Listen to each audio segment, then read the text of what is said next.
નમસ્કાર વિદ્યાર્થી મિત્રો, ગણિતમાં આપણે છેલ્લે સાઇન સૂત્રો અને કોસ સૂત્રો આ બે સૂત્રો આધારિત સ્વાધ્યાય 3.5 ના 10 દાખલા સુધી આપણે જોઈ ગયા છે મિત્રો. તો બાકીના દાખલા આજે આપણે પૂરા કરીશું.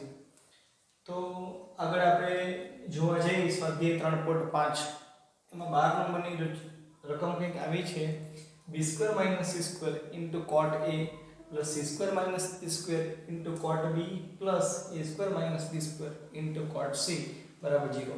મિત્રો આ રકમમાં તમે જોઈ શકો છો કે ચક્રીય પદો છે. ચક્રીય પદો એટલા માટે કહેવાય કે b અને c ની સાથે cot a છે, c અને a ની સાથે cot b છે અને છેલ્લે a અને b ની સાથે cot c છે અને આ બધાનો સરવાળો આપણે 0 લાવવાનો છે.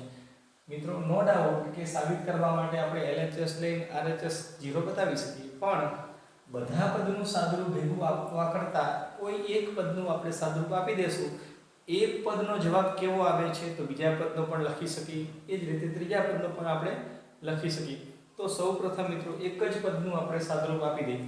તો સૌપ્રથમ પહેલું પદ છે કે b² - c² cot a. આ પદની આપણે સાબિતી આગળ ચલાવીએ. હવે તમે જાણો છો કે સાઇન સૂત્ર અને કોસ સૂત્ર યાદ કરી લીધી. તો સાઇન સૂત્રમાં મિત્રો આવું હતું a/sin a બરાબર b/sin b બરાબર c/sin c. આ જે બાજુ છે એની સામેનો ખૂણાની સાઇન કિંમત છે મિત્રો, અને આના બરાબર આપણે k ધારી લીધા હતા. તો a = k sin a. આ રીતે આપણે કિંમત મૂકવાની છે. ચાલો તો b ની જગ્યાએ મૂકી દઈએ k² sin² b minus k² sin² c. બંને જગ્યાએ સાઇન સૂત્રો આપણે મૂકી દીધા છે અને cot a છે ત્યાં cos a/sin a. sin cos નો પદને આપણે ફેરવી દીધેલું છે. ચાલો મિત્રો તમને ખબર હશે કે આ બધા દાખલા છે ત્રિકોણ ABC માટે જ આપણે લખી રહ્યા છીએ, એટલે ત્રિકોણના બધા જ ગુણધર્મોનો આપણે ઉપયોગ કરવાનો જ છે. ચાલો હવે આ પદમાંથી આપણે k² સામાન્ય લેશું. તો k² સામાન્ય લીધા પછી મિત્રો sin વર્ગ b - sin વર્ગ c મળે છે. તમે સૂત્ર જાણો છો કે sin વર્ગ આલ્ફા - sin વર્ગ બીટા હોય તો sin alpha plus beta sin alpha - beta આપણે લખી શકીએ છીએ. તો આ પદમાં તમે એવું લખી શકો કે sin b + c sin b - c. તો પહેલા સૌપ્રથમ k વર્ગ સામાન્ય લીધા અને બાકી જે વધે છે એની જગ્યાએ મૂકી શકીએ છીએ. ચાલો બાજુમાં તો cos a/sin a. ચલો અહીંયા સુધી વિદ્યાર્થી મિત્રો કોઈ મુશ્કેલી નથી. હવે આપણે બધી જ વાત ત્રિકોણ ABC માટે કરી રહ્યા છીએ. તો b + c હોય તો π - a આવે. π માઈનસ એટલે ચરણ બીજું, પણ બીજા ચરણમાં sin ની કિંમત ધન હોય એટલે એ જગ્યાએ લખી શકીએ આપણે sin a. ઓકે, ચાલો જાણીએ છીએ કે આપણે લખી ગયા છે કે sin b + a હોય તો sin a. sin b - c ને આપણે એમનો લખી દઈએ છીએ cos a/sin a. ચલો એક sin a અને આ sin a કેન્સલ થશે. હવે તમારે વિચારવાનું છે ખાસ મિત્રો કે sin b - c છે અને આ cos a છે. તો cos a હોય તો તમે મિત્રો cos b + c લખી શકીએ, પણ cos માં નિશાની માઈનસ આવે છે. તો ફરીથી કહું કે cos a ની જગ્યાએ આપણે -cos b + c મૂકી શકીએ છીએ. તો પછી આપણે કી લાગુ પાડી શકશું. ચાલો તો -k². હવે હું આ પદ પહેલા લખવા માંગુ છું કે cos b + c અને sin b - c. હવે મિત્રો તમને ખબર પડી ગઈ હશે કે આ જગ્યાએ કેમ cos b + c આપણે કી લાગુ પાડવી છે. બીજું કે મિત્રો કે આ પદને આપણે 2 ની જરૂર છે. તો 2 વડે મેં ગુણાકાર કરી દીધો છે, તો એ જ રીતે 2 વડે ભાગાકાર તમારે કરી દેવાનો છે. ચાલો તો આ વસ્તુ મેઇન છે મિત્રો, ખાસ યાદ રાખજો. તો -k²/2. હવે તમારી કી લાગુ પડશે 2cs. ગુણાકારમાંથી સરવાળામાં જવાનું છે એટલે ભાગાકારમાં 2 લખવાના નથી. ચલો 2cs એટલે s - s. આ રીતે s એટલે sin. આ બંને જે ખૂણા છે એનો સરવાળો કરવાનો છે. તો સરવાળો થશે 2b. ઓકે, c અને c કેન્સલ થાય છે. ફરીથી s એટલે ફરીથી sin. હવે બંને ખૂણાની બાદબાકી કરવાની છે તો b અને b કેન્સલ થશે અને c અને માઇનસ પ્લસ c એટલે sin 2c થશે. તો આવો જવાબ આવે છે. મિત્રો હવે આ માઇનસ નિશાની તમારે અંદર લાગુ પાડી દેવી હોય તો આ નિશાની આગળ પાછળ થઈ જશે તો જવાબ થશે કે k²/2 પહેલા sin 2c લખી દે અને માઇનસ sin 2b. આ આપણે એક ભાગ લીધો છે એનો જવાબ આવે છે તો માટે ડાબી સાઈડમાં લખી શકીએ કે b² - c² cot a. તો આ જ રીતે મિત્રો હવે બીજો ભાગ છે એનું સાદું ડાયરેક્ટ લખી દેવાનું છે કે c² - a² cot b એના બરાબર. હવે તમે જોઈ શકો છો કે b c અને cot a છે તો જવાબ આવો આવે છે. તો એ જવાબમાં તમારે સૌપ્રથમ k²/2 લખી દેવાના છે. ચાલો હવે b અને c છે તો c અને b થઈ જાય છે એનો અર્થ એમ કે sin 2c - sin 2b થઈ જાય છે. તો અત્યારે આપણે આ પદમાં શું થશે? ચાલો તો sin 2a થશે અને માઈનસ sin 2c થશે. પહેલા a વાળું પદ લખવાનું છે અને પછી c વાળું પણ sin 2a - sin 2c અને છેલ્લું પદ છે આપણી પાસે a² - b² cot c. તો એનું પણ લખી દઈએ તો a² - b² cot c એના બરાબર. એમાં પણ k²/2 આપણે લખી દેવાના છે. હવે જે આ પદ છે એને આગળ પાછળ લખવાનું છે પણ સાઇન લગાવીને આપણે લખવાના છે તો sin 2b આવશે અને માઈનસ sin 2a. તો આ ત્રણ પદનો આપણે જવાબ લખી દીધો છે. હવે તમારે આ ત્રણ પદની LHS લઈને આ કિંમત આપણે મૂકી દેવાની છે. માટે લખી દેશું કે LHS બરાબર LHS માં આ પદ છે વત્તા આ પદ છે અને વત્તા આ પદ છે. એ LHS લખ્યા પછી આપણે બધાની જ કિંમત મૂકી દઈએ તો k²/2 sin 2c - sin 2b આ પહેલા ભાગની કિંમત લખાઈ ગઈ છે. ચાલો પ્લસ હવે બીજો ભાગ છે તો બીજા ભાગની કિંમત k²/2 એ બીજો ભાગ છે sin 2a - sin 2c plus હવે ત્રીજો ભાગ લખવાનો છે. ચલો ત્રીજો ભાગ છે k²/2 એ ત્રીજો ભાગ છે sin 2b - sin 2a. મિત્રો હવે તમે સાદુરૂપમાં જોઈ શકો છો કે k²/2 સામાન્ય નીકળે છે. પહેલા પદમાંથી k²/2 બીજા પદમાંથી ત્રીજા પદમાંથી k²/2 સામાન્ય લઈ લઈએ અને બાકીના પદ આપણે લખી દઈશું. ચાલો તો અહીંયા લખી દઈશું k²/2 સામાન્ય નીકળશે. તો પહેલા પદમાં sin 2c - sin 2b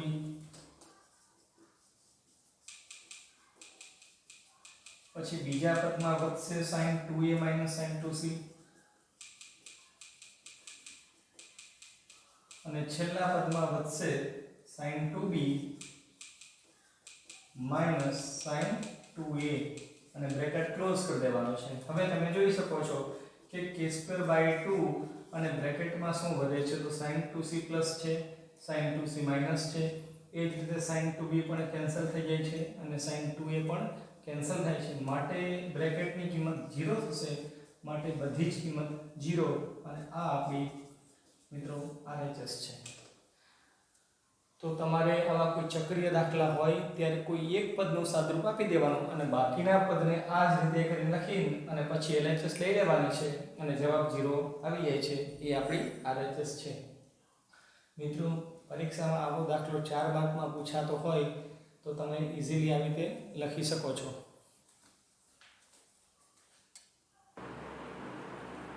ચલો હવે 13 નંબરની રકમ કંઈક આવી છે કે b² - c² a² sin 2a. બીજા પદમાં c² - a² b² sin 2b અને plus a² - b² sin 2c બરાબર 0. મિત્રો આપણે 12 નંબરનો જે એક્ઝામ્પલ્સ જોઈ ગયા એમાં પણ ચક્રીય રકમ હતી અને આ પદમાં પણ ચક્રીય જોવા મળે છે. b c તો a વાળા પદ, ca તો b વાળા પદ છે અને ab તો c વાળા પદ છે. તો આવા મિત્રો આ બધાનો સરવાળાનો જવાબ 0 આપણે સાબિત કરવાનો છે. તો આમાં પણ આપણે એવું જ કરીએ કે એક ભાગ છે એનું આપણે સાદુરૂપ આપી દઈશું. એ ભાગનો જવાબ આવે પછી આ જ રીતે આપણે લખી દેવાનું છે. ચાલો તો સૌપ્રથમ પહેલો ભાગ છે b² - c² a² into sin 2a. મિત્રો દર વખતે આપણે મોસ્ટ ઓફ સાઇન સૂત્રનો જ યુઝ કરવાનો છે. ચાલો તો b નો વર્ગ એટલે k² into sin² b minus c² એટલે k² into sin² c upon k² into sin² a into sin 2a. મિત્રો sin 2a ની જગ્યાએ આપણે સૂત્ર લાગુ પાડી શકશું પણ થોડી વાર પછી મૂકીશું. ચાલો હવે અંશ અને છેદમાંથી k² સામાન્ય લેશું તો અંશમાં વધશે sin વર્ગ b માઈનસ sin વર્ગ c. હમણાં જ સૂત્ર જોઈ ગયા કે sin વર્ગ આલ્ફા માઈનસ sin વર્ગ બીટા હોય તો sin alpha plus beta into sin alpha minus beta આપણે લખીશું. એ જ રીતે આનું સાદુરૂપ લખીશું. ચાલો તો sin b plus c into sin b minus c. તો આ અંશનું સાદુરૂપ થઈ ગયું છે અપોન sin² a ઇન્ટુ આ જે sin 2a છે મિત્રો કે sin નો ખૂણો 2a માં છે, આપણે a માં લાવવો હોય તો આપણે sin 2x નું સૂત્ર જાણીએ છીએ, ગુણિતના સૂત્રો જોઈ ગયા છે 2x ના. ત્યારે આવું લખતા હતા કે 2 sin x cos x. આ સૂત્રનો પણ આપણે ઉપયોગ કરી ગયા છીએ. ચાલો તો sin 2a લખવા છે, આની જેમ જ લખી છે કે 2 sin a cos a. તો આ રીતે તમારે લખવાનું છે. ચાલો હવે એક sin² a અને આ sin a કેન્સલ થશે. બીજું મિત્રો કે તમે જાણો છો કે sin b + c હોય તો sin a થશે. કેમ કે b + c એટલે π - a કહેવાય. તો આપણે હવે લખી છે કે sin a, ચલો અંશમાં sin a into sin b - c થશે અપોન sin a. આ બે છે અહીંયા બે લખી દઉં છું પાછા. હવે આ cos a છે એની જગ્યાએ તમે -cos b + c મૂકવા પડશે. કેમ મૂકવા પડશે મિત્રો? તો ફરીથી આપણે કી લાગુ પાડવાની છે b અને c વાળા પર. એટલે તમારે મેચ પદ બનાવવા પડે. જો મેચ પદ થઈ જાય તો સરવાળા બાદબાકીમાં થોડા આપણે અનુકૂળતા રહે. એના માટે આ જગ્યાએ આપણે મૂકી દઉં છું કે -cos b + c. ચાલો હવે આ sin અને sin કેન્સલ થશે તો એ પદ શું જોવા મળે છે? તો કમ્પ્લીટ લખું છું કે -2 આની સામે બહાર લખી દો -2 cos b + c sin b - c. Okay ચાલો હવે તમે આ નિશાની ભલે માઈનસ બહાર રહી અને બાકીનો જે બ્રેકેટ છે એના ઉપર તમે નિરીક્ષણ કરો. બરાબર. ચાલો 2 cos b + c sin b - c. આ આપણી કી આવી ગઈ છે 2cs. 2cs એટલે s - s. ચાલો તો માઈનસ s - s એટલે sin લખવાના છે અને ફરીથી sin લખવાના છે, પરંતુ આ જગ્યાએ બંને ખૂણાનો સરવાળો અને આ જગ્યાએ બંને ખૂણાની બાદબાકી. ચાલો બંને ખૂણાનો સરવાળો એટલે b અને b 2b થશે અને c કેન્સલ. માઈનસ હવે બંને ખૂણાની બાદબાકી કરવાની છે તો b કેન્સલ થશે તો મિત્રો sin 2c થશે. હવે તમારે આ નિશાની અંદર લાગુ પાડવી હોય તો આ પદને આપણે આગળ પાછળ કરી દઈશું. આગળ પાછળ કરશું તો sin 2c sin 2b. તો આ આપણો પહેલો જે ભાગ છે એનો જવાબ આવો આવે છે. ચાલો તો જવાબ તરફ નજર કરી દો. b² - c² a² હોય ઇન્ટુ sin 2a હોય તો સાદુરૂપ આટલું આવે છે કે sin 2c sin 2b. એનો અર્થ એમ કે આ પદને તમારે આગળ પાછળ કરવાના છે અને sin નો ખૂણો તમારે 2 ટાઈમ્સ લગાવવાના છે. તો આ જ રીતે હવે બીજો ભાગ લખી દઈએ. આ જ રીતે c² - a² b² sin 2b. તો આના જવાબમાં મિત્રો એવું થશે કે આ અંશના પદ ઉપર તમારે નજર કરવાની છે અને sin વિધેય લગાવવાનું છે. તો sin પહેલા 2a આવશે અને sin 2c. ચલો બીજા ભાગનો જવાબ આવો થશે. એ જ રીતે હવે ત્રીજા ભાગનો આપણે વિચારીશું. ત્રીજો ભાગ છે a² - b² c² sin 2c. ચલો મિત્રો આનો જવાબ તમે જાતે વિચારી શકો તો અંશ sin 2b થશે અને sin 2a. આના ઉપરથી આપણે જોઈ લખવાનું છે. આ પહેલા ભાગનો જવાબ છે. આ બીજા ભાગનો જવાબ છે. આ ત્રીજા ભાગનો તમે એવું પણ કરી શકો મિત્રો કે આનો નંબર 1 આપી દો, આનો નંબર 2 આપી દો અને આ જગ્યાએ નંબર 3 આપીને અને છેલ્લે 3 નો સરવાળો કરી દેવાનો છે. તો લખવાનું કે સમીકરણ 1 2 અને 3, સમીકરણ 1 2 અને 3 નો સરવાળો કરતા 3 નો આપણે સરવાળો કરશું. તો ડાબી સાઈડમાં મિત્રો એક આ ભાગ આવશે વત્તા c² a² વાળો ભાગ આવશે અને છેલ્લે આ આવશે. તો માટે લખી શકી પહેલો ભાગ છે એટલે b² c² a² sin 2a plus બીજો ભાગ આપણો છે c² a² b² sin 2b અને છેલ્લો ત્રીજો ભાગ છે a² b² c² sin 2c અને એના બરાબર મિત્રો.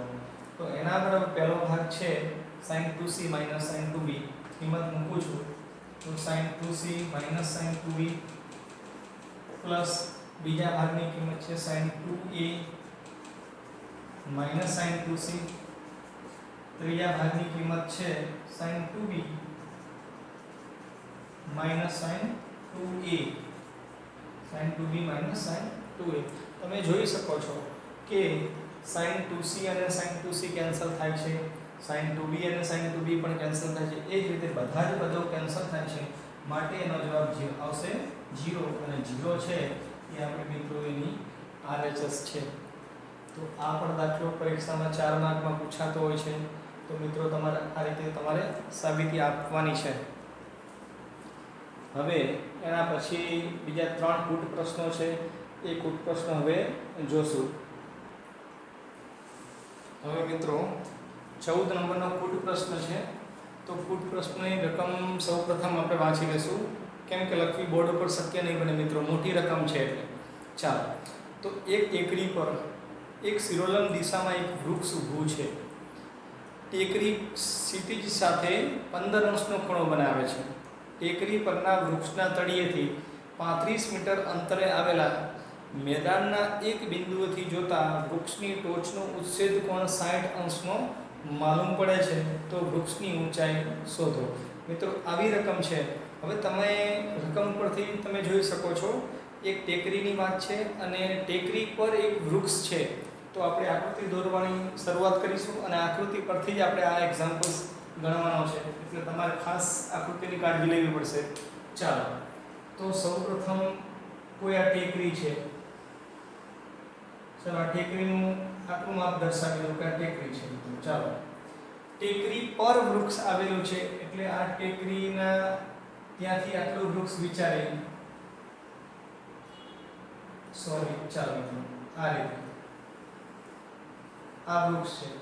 આને નામ આપી દેવા તો આપી દઈએ કે આ A પોઈન્ટ છે, આ B પોઈન્ટ છે અને આ C પોઈન્ટ છે. આ જે છે એ વૃક્ષ છે અને આ જે છે એ ટેકરી છે. ઓકે, તો અહીંયા લખી શકીએ કે જ્યાં રેખાખંડ AB એ વૃક્ષની ઊંચાઈ તથા રેખાખંડ BC એ ટેકરીની ઊંચાઈ છે. તો આ રીતે તમે મૌલિકતાથી તમે વર્ણન લખી શકો છો. ચાલો, હવે આગળ વાંચી છે આપણે. ટેકરી ક્ષૈતિજ સાથે 15 અંશનો ખૂણો બનાવે છે. ટેકરી ક્ષૈતિજ સાથે એટલે મિત્રો તમારે આવું વિચારવાનું છે કે આ જે ત્યાંથી તમે નિરીક્ષણ નીચે કરો છો તે 15 અંશનો ખૂણો બને છે. તો એ રીતે જો વિચારવા જશું તો હવે આ ત્યાં 15 અંશનો ખૂણો આ રીતે બનાવે છે. મિત્રો તમે જોઈ શકો છો ત્યાં 15 અંશનો ખૂણો બનતો હોય તો આ ખૂણો આપણો 15 અંશનો થશે અને આપણે ધ્યાનમાં લેતા નથી. ચાલો, એના પછી નેક્સ્ટ વાંચી છે કે ટેકરી પરના વૃક્ષના તળિયેથી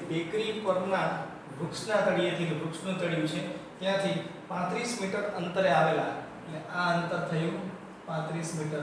તો 35 મીટર અંતરે આવેલા એક બિંદુએથી જોતા, એટલે આ બિંદુ આપણું કોઈ D આપી દે ચાલો, અથવા કોઈ O આપી દે. O બિંદુએથી જોતા વૃક્ષની ટોચનો ઉચ્છેદ કોણ, એટલે વૃક્ષ એટલે એ પોઈન્ટ છે, વૃક્ષની ટોચનો ઉચ્છેદ કોણ આપને 60 અંશ માલુમ પડે છે એવું કીધું છે. તો આકૃતિ આ રીતે આપણે પૂર્ણ કરવાની છે. આ જે વૃક્ષની ટોચ છે એનો ઉચ્છેદ કોણ એટલે આખો જે ખૂણો છે મિત્રો એ 60 અંશનો આપી દીધેલો છે. હવે તમે જોઈ શકો છો કે આ ખૂણો છે 15 અંશ છે, આખો ખૂણો મિત્રો 60 અંશ છે. તો આ બાકીનો આટલો જે ખૂણો બનશે એ 45 અંશનો તમે લખી શકો છો. ચાલો હવે જે આપણી પાસે ખૂણા નથી એ ખૂણાના માપ આપણે દર્શાવી દઈશું. આમાં ત્રણે ત્રણ ખૂણાની વાત આપણે કરી ગયા છીએ. હવે આ ખૂણો C છે, તમે જોઈ શકો છો કાટખૂણો છે. ચાલો કાટખૂણો એટલે 90 અંશ છે. હવે જાણો છો કે ત્રિકોણના ત્રણેય ખૂણાનો સરવાળો 180 હોય છે. તો આ આખે ખૂણો છે 60 અંશ, આ ખૂણો છે 90 એટલે 150 થયા. તો આ ખૂણો આપણો કેટલાનો થશે મિત્રો? તો 30 અંશનો થાય. કેમ કે 150 બીજા 30 એટલે 180. હવે તમારે શોધવાનું છેલ્લે કીધું છે કે વૃક્ષની ઊંચાઈ શોધો. વૃક્ષની ઊંચાઈ એટલે તમારે A અને B વચ્ચેનું તમારે અંતર શોધવાનું છે મિત્રો. હવે તમે આના માટે સાઇન સૂત્ર જાણો છો. સાઇન સૂત્રમાં એવું છે મિત્રો કે A/sin A બરાબર B/sin B બરાબર C/sin C. આવી ત્રણ બાજુઓ અને ત્રણ ખૂણાઓની વાત છે. એવું નથી મિત્રો કે બે તમારી પાસે બાજુ હોય અને બે ગુણોત્તર હોય તો બે માટે પણ તમે ગુણોત્તર લઈ શકો છો. ચાલો હવે એના માટે આપણે વિચાર કરી કે આ ડિસ્ટન્સ આપી દીધેલું છે કે OB વચ્ચેનું અંતર. આ ડિસ્ટન્સ હોય તો સામેનો ખૂણો આપણી પાસે હોવો અનિવાર્ય છે. સાઇન સૂત્ર વાપરવું જોઈએ. તો એક ભાગ ક્લિયર થઈ ગયો છે. હવે વૃક્ષની ઊંચાઈ શોધવી છે એટલે આ ડિસ્ટન્સ આપણે શોધવાનું છે. તો એમની સામેનો ખૂણો હોવો જોઈએ. ચાલો એમની સામેનો ખૂણો 45 છે. તો તમે આ ત્રિકોણ માટે તમે સાઇન સૂત્ર લાગુ પાડી શકો છો મિત્રો. આ ત્રિકોણ છે આપણો AOB. તો એની વાત કરીએ આપણે અહીંથી શરૂઆત કરીશું કે ત્રિકોણ AOB માં સાઇન સૂત્ર વાપરતા આવું આપણે લખવાનું છે મિત્રો. કયું સૂત્ર? તો સાઇન સૂત્ર. મેં તમને કીધું એમ મિત્રો કે ત્રણ ભાગની વાત નથી કરવાની, આપણે બે જ ભાગ લેવા છે. ચાલો એમાં સાઇન સૂત્ર લાગુ પાડવું હોય તો આ આપણે ખૂણો લેવો છે. ચાલો એ ખૂણો એટલે કયો થશે? OAB. પેલા સોરી બાજુ લખવાનું છે. બાજુ એટલે આપણે OB. તો OB ના છેદમાં મિત્રો મેં આ બાજુની વાત કરેલી છે. તો એની સામેનો ખૂણો એટલે A લખવાનું છે. એવું લખી આપી માપ ખૂણો સાઇન લખવાનો છે ને, સાઇન ખૂણો OAB બરોબર. તમે નિરીક્ષણ કરજો મિત્રો. OB ના છેદમાં સાઇન ખૂણો OAB એના બરાબર. હવે આપણે આ વૃક્ષની ઊંચાઈ વાળી વાત કરવાની છે. તો AB ના છેદમાં એની સામેનો ખૂણો તો સોરી આ જે છે એની સામેનો ખૂણો 45 પણ કયો ખૂણો કહેવાશે? તો AOB. તો માપ ખૂણો સાઇન કરીને AOB. તમે જાણો છો મિત્રો અહીંયા O ખૂણાની વાત છે અને અહીંયા A ખૂણાની વાત છે. ચાલો OB ની કિંમત મૂકતા જશું. તો OB ની કિંમત આપણી પાસે છે 35 મીટર. તો 35 sin OAB. તો OAB કેટલાનો ખૂણો છે? 30. તો લખવાના છે કે sin 30 અંશ એના બરાબર AB એટલે વૃક્ષની ઊંચાઈ છે શોધવાની છે આપણે અપોન sin AOB. તો AOB એ ખૂણો આપણે 45 લેવાના છે મિત્રો, 60 અંશ નહીં. તો sin 45 અંશ. તો આ રીતે કારણ લખવું તો સૂત્ર લખી દે કે A/sin A બરાબર B/sin B. આ બે ભાગ માટે જ આપણે સાઇન સૂત્ર લાગુ પાડેલો છે. ચાલો કિંમત આપણે જાણી છે મૂકતા જશું. તો 35 ના છેદમાં sin 30 એટલે 1/2 એના બરાબર AB/sin 45 એટલે 1/√2. મિત્રો આ ઉપર જવા દેશું તો 35 ગુણ્યા 2 થશે અને એના બરાબર √2 * AB થશે. છેદનો છેદ આપણે ઉપર લઈ જવાનો છે. આ √2 અને આ 2 કેન્સલ થશે તો આ જગ્યાએ √2 આવશે. તો જવાબ આપને મળશે કે AB બરાબર 35√2 અને એનો એકમ આપણે લખવાનો છે. એકમ છે મીટર, જે વૃક્ષની ઊંચાઈ છે.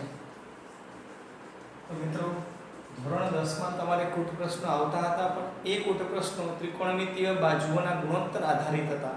આ જે કુટ પ્રશ્ન છે એ આપણા સાઇન સૂત્ર અને કોસ સૂત્ર આધારિત છે. હજી બીજા બે કુટ પ્રશ્નો છે, એ પણ મોસ્ટ આઈએમપી છે મિત્રો. ચલો વિદ્યાર્થી મિત્રો, હવે એના પછી 15 નંબર 14 નંબરનો દાખલો, સોરી 15 નંબર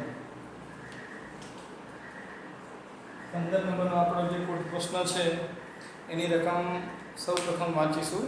ચાલો. બે જહાજ એક સાથે બંદર છોડે છે. એક જહાજ 24 કિલોમીટર પ્રતિ કલાકની ઝડપે ઈશાન દિશામાં અને બીજું 32 કિલોમીટર પ્રતિ કલાકની ઝડપે દક્ષિણથી પૂર્વ દિશા સાથે 75 અંશના ખૂણે જાય છે. તો 3 કલાક પછી બંને જહાજ વચ્ચેનું અંતર શોધો. મિત્રો, આ મેં આકૃતિમાં સૌપ્રથમ દિશા દર્શાવી દીધી છે. જાણો છો, ઉત્તર, દક્ષિણ, પૂર્વ અને પશ્ચિમ. હવે ખૂણાઓની પણ વાત છે મિત્ર. ઈશાન ખૂણામાં છે. હવે ખૂણા જો આપણે દર્શાવવા હોય તો ઉત્તર અને પૂર્વ એની વચ્ચે એક્ઝેક્ટ ઈશાન ખૂણો આપણે જાણીએ છીએ કે આ ઈશાન ખૂણો છે. ઈશાન ખૂણો છે એ એક્ઝેક્ટ 45 અંશનો ખૂણો બનાવે છે. અને બીજું જે આપણે કીધું છે એ એવું કીધું છે કે બીજું જહાજ છે એ 32 કિમી પ્રતિ કલાકની ઝડપે દક્ષિણથી પૂર્વ દિશા સાથે, દક્ષિણ એટલે આ દિશા અને પૂર્વ દિશા સાથે 75 અંશના ખૂણે આગળ જાય છે. ચાલો હવે આકૃતિ આપણે દોરવા જશું. આ જગ્યાએ બંદર છે એવું વિચારીએ કે અહીંથી બે જહાજ છૂટા પડે છે. ચાલો, એક જહાજ ઈશાન દિશામાં આગળ વધે છે, તો આ રીતે વિચારવાનું છે. અને બીજું જહાજ છે એ દક્ષિણથી પૂર્વ દિશા સાથે મિત્રો 75 અંશના ખૂણે જાય છે. તો આ આપણે એંગલ વિચારવાનો છે 75 અંશનો છે. એ રીતે એક્ઝેક્ટ વચ્ચે નહીં લઈ, થોડો આ સાઈડ લેશું.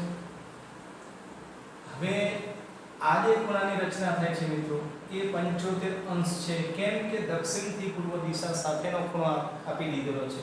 અને જે બીજું પહેલું જહાજ જાય છે એ ઈશાન ખૂણામાં જાય છે, એટલે ખૂણો આપણે એમનો જાતે લખી શકીએ મિત્રો કે 45 અંશ. આ રીતે જાય છે. હવે 3 કલાક પછી બંને જહાજના વચ્ચેનું અંતર શોધવાનું છે. ધારો કે આ જહાજ છે એ 24 કિમી પ્રતિ કલાકની ઝડપે જાય છે અને બીજું જહાજ છે એ 32 કિમી પ્રતિ કલાકની ઝડપે જાય છે. તો આ આપણે જોડાણ આપી દઈશું. એવું નથી મિત્રો સીધા જ આપવાના છે. આ રીતે આપણે જોડાણ આપી દઈએ. આ મિત્રો P છે પોઈન્ટ અને આ Q છે. આની ઝડપ તમને આપી દીધેલી છે 24 કિલોમીટર પ્રતિ કલાક અને બીજા જહાજની પણ ઝડપ આપી દીધેલી છે. ચાલો હવે આપણે એમ કહી શકીએ કે O બંદર છોડ્યા પછી 3 કલાક પછી ના પોઈન્ટ છે P અને Q. તો લખી શકીએ, ધારો કે 3 કલાક પછી બંને જહાજના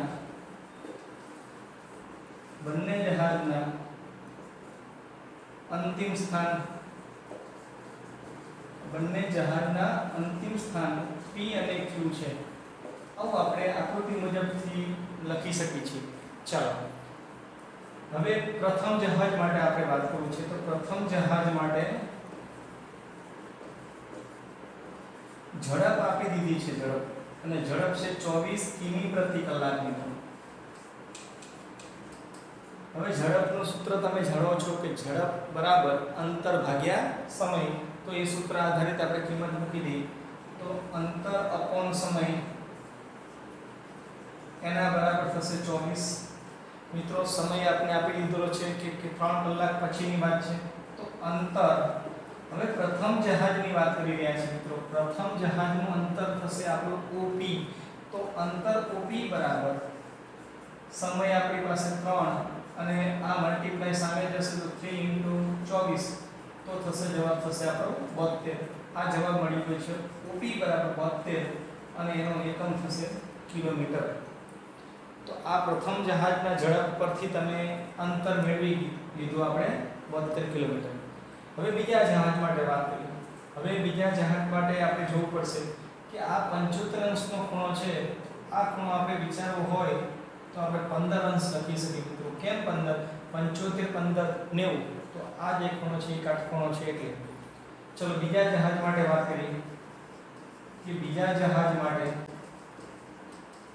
ડાયરેક્ટ લખી કે અંતર OQ બરાબર કયું અંતર OQ એના બરાબર સમય ગુણ્યા ઝડપ સમય ગુણ્યા ઝડપ ચલો સમય આપણી પાસે 3 કલાક છે અને ઝડપ એની આપી દીધેલી છે બીજા જહાજની ઝડપ એ તો 32 છે 32 તો 3 ગુણ્યા 32 એ થશે 96 કિલોમીટર તો આ મિત્રો OQ ની કિંમત થઈ ગઈ છે હવે આપણે બંને જહાજ વચ્ચેનું અંતર શોધવાનું છે આ જે અંતિમ સ્થાન છે એટલે P અને Q વચ્ચેનું અંતર શોધવાનું છે હવે તમે જાણો છો OP ની કિંમત આપણે મળી ગઈ છે OQ ની કિંમત પણ મળી ગઈ છે આ સામેની જે બાજુ છે એની આપણે કિંમત શોધવાની છે એના માટે તમારી પાસે આ ખૂણો હોવો અનિવાર્ય છે તો આ ખૂણો આપણી પાસે છે મિત્રો કેમ કે 45 અને 15 નો સરવાળો કરીશું તો 60 તો સૂત્ર કયું લાગુ પાડવાનું sin સૂત્ર કે cos સૂત્ર ચાલો તો જોઈ શકો બે બાજુ છે ત્રીજી બાજુ શોધવાની છે અને જે શોધવાની બાજુ છે એની સામેનો ખૂણો આપણે જાણીએ છીએ તો આપણે કયા ત્રિકોણ માટે cos સૂત્ર લાગુ પાડવાનું છે તો POQ લખી શકીએ ત્રિકોણ POQ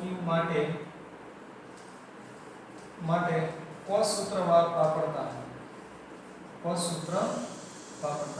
મિત્રો તમે જાણો છો કે cos A બરાબર સૂત્ર હતું એ જ રીતે તમારે લખવાનું છે cos પણ ખૂણો કયો હશે તો POQ cos ખૂણો POQ એના બરાબર આપણે યાદ એવી રીતે રાખતા હતા કે cos ની જે બાજુનો ખૂણો હોય એનો વર્ગ કરવાનો અને સામેની બાજુનો વર્ગ માઈનસ કરવાનો છે ચાલો તો એ રીતે OP² + OQ² - PQ² OP વર્ગ વત્તા OQ વર્ગ અને સામેની બાજુને માઈનસ કરી દેવાના છે એનો વર્ગ અપોન 2 OP * OQ આ cos સૂત્ર કહેવાય ચાલો POQ એક ખૂણો છે POQ એટલે આ ખૂણાનો સરવાળો કરવાનો છે 60 અંશ તો cos 60 અંશ બરાબર ચલો OP નો વર્ગ એટલે આપણી પાસે 72 છે તો 72 નો વર્ગ પ્લસ 96 નો વર્ગ માઈનસ PQ² શોધવાના છે અપોન 2 * 72 અને * 96 મિત્રો તમે આનું સાદુરૂપ આપશો તો આ રીતે આગળ વધશે ચલો cos 60 છે તો cos 60 ની કિંમત 1/2 એના બરાબર 72 નો વર્ગ કરવાનો છે અને 96 નો વર્ગ કરવાનો છે 72 નો વર્ગ મિત્રો તમે કરશો તો 5184 મળશે અને પ્લસ અને 96 નો વર્ગ કરશો તો 92 16 મળશે 9216 માઈનસ PQ² અપોન 2 * 72 * 96 હવે તમે જોઈ શકો છો કે આ 2 અને 2 કેન્સલ થાય છે આ જે નીચેનો ગુણાકાર છે 72 * 96 એને લેફ્ટ સાઈડ 1 ની સાથે ગુણાકાર લઈ લઈએ તો એ જવાબ મળશે અહીંયા લખું છું 6912 બરાબર 14400 મળશે મિત્રો આ બંનેનો સરવાળો છે 14400 છે અને માઈનસ PQ² હવે આપણે PQ² ને કરતા કરી દઈએ તો PQ² ને લેફ્ટ સાઈડ લાવીશું અને આને રાઈટ સાઈડ લાવી દઈએ તો PQ² બરાબર આ બંનેની બાદબાકી 14400 માઈનસ 6912 કરશો એટલે જવાબ મળશે 7488 તો PQ² બરાબર 7488 અને છેલ્લે આપણે અંતર શોધવાનું છે તો વર્ગમૂળ લેવું પડશે તો PQ બરાબર 7488 નું તમે વર્ગમૂળ લેશો મિત્રો તો 86.53 અને છેલ્લે એકમ લખવો પડશે મિત્રો તો કિલોમીટર તો છેલ્લે આપણે જવાબ લખી શકીએ કે 3 કલાક પછી બંને જહાજ વચ્ચેનું અંતર 86.53 કિલોમીટર મળે ચલો મિત્રો હવે આપણો 16 નંબરનો જે એક્ઝામ્પલ્સ છે એની રકમ વાંચી લઈ અને પછી એનું સોલ્યુશન બોર્ડ ઉપર આપણે સમજી લઈશું ચાલો 16 નંબરમાં છે કે નદીની એક જ બાજુએ બે વૃક્ષ A અને B આવેલા છે નદીની એક જ બાજુ આ નદી દોરેલી છે એમાં એક સાઈડ A અને B વૃક્ષના નામ આપી દીધેલા છે એટલે તમારે A અને B જ ફરજિયાત લેવાના છે નદીમાંના બિંદુ C થી, એટલે નદી પરનું જ બિંદુ કોઈ C છે, તો નદીમાં આપણે એક બિંદુ C લીધું. નદી પરના બિંદુ C થી વૃક્ષ A અને વૃક્ષ B ના અંતર આપી દીધા છે. પહેલા વૃક્ષ A નું અંતર છે 250 મીટર અને C થી વૃક્ષ B નું અંતર છે 300 મીટર છે. જો ખૂણો C એ 45 અંશનો હોય, એટલે ખૂણા C નું માપ આપી દીધેલું છે 45 અંશનું હોય, તો બે વૃક્ષ વચ્ચેનું અંતર શોધો. બે વૃક્ષ વચ્ચેનું અંતર એટલે આપણે A અને B વચ્ચેનું અંતર શોધવાનું છે મિત્રો. બહુ ઈઝી દાખલો છે. હવે આ ખૂણા C ની કિંમત આપી દીધેલી છે, એની પાડોશી જે બાજુઓ છે એની કિંમત આપેલી છે અને સામેની બાજુની કિંમત આપણે શોધવાની છે. બહુ ઈઝીલી cos સૂત્રની મદદથી શોધી શકીએ. એમાં √2 ની કિંમત 1.414 કેલ્ક્યુલેટરથી ગણતરી કરો તો પણ એટલી લેવાની કીધેલી છે. ચાલો હવે આકૃતિ પરથી કિંમત લખી શકીએ કે A અને C વચ્ચેનું અંતર 250 મીટર છે, B અને C વચ્ચેનું અંતર 300 મીટર છે. તો AB વચ્ચેનું અંતર આપણે શોધવાનું છે. ચાલો તો ત્રિકોણ ACB એના માટે cos સૂત્ર વાપરવાનું છે મિત્રો. cos સૂત્ર વાપરતી વખતે જોવાનું છે જે ખૂણો તમારે હોય એને આપણે cos લાગુ પાડવાના છે. તો cos 45 અંશ બરાબર એ બંનેની પાડોશી બાજુ એટલે CA નો વર્ગ વત્તા CB નો વર્ગ માઈનસ AB નો વર્ગ અપોન 2 CA CB. મિત્રો કિંમત તમારે મૂકવાની છે cos 45 ની કિંમત 1/2, બાકીની તમે કિંમત મૂકશો તો આ રીતે સાદુરૂપ જોવા મળશે. અને 2 અને √2 મેં કેન્સલ કરી દીધા છે એટલે લેફ્ટ સાઈડમાં 1 થશે. આનો વર્ગ કરવાનો છે અને માઈનસ AB² અપોન તમે √2 ની જગ્યાએ તમારે મૂકવાના છે 1.414 ગુણ્યા 250 કરવાના છે અને ગુણ્યા 300 કરશો એટલે આટલો જવાબ મળશે. એ સાદુરૂપ આપશો તમે અને તમારે છેલ્લે AB² ને કરતા કરવાના છે અને AB² ને કરતા કરશો ત્યારે 46450 એવો જવાબ મળે છે. અને A અને B વચ્ચેનું અંતર શોધવું હોય તો તમારે એનું વર્ગમૂળ લેવું પડશે. તો વર્ગમૂળ જોવા મળશે 215.5226 મીટર. તો આ A અને B વૃક્ષ વચ્ચેનું અંતર છે મિત્રો. તો આપણે આજે સ્વાધ્યાય 3.5 ના બધા જ એક્ઝામ્પલ્સ પૂરા કરેલા છે મિત્રો. આ એક્ઝામ્પલ્સ તમે લખીને તૈયાર કરજો અને હવે નેક્સ્ટ એપિસોડમાં આપણે સ્વાધ્યાય 3 જે પ્રકીર્ણ સ્વાધ્યાય છે એના એક્ઝામ્પલ્સ ગણીશું.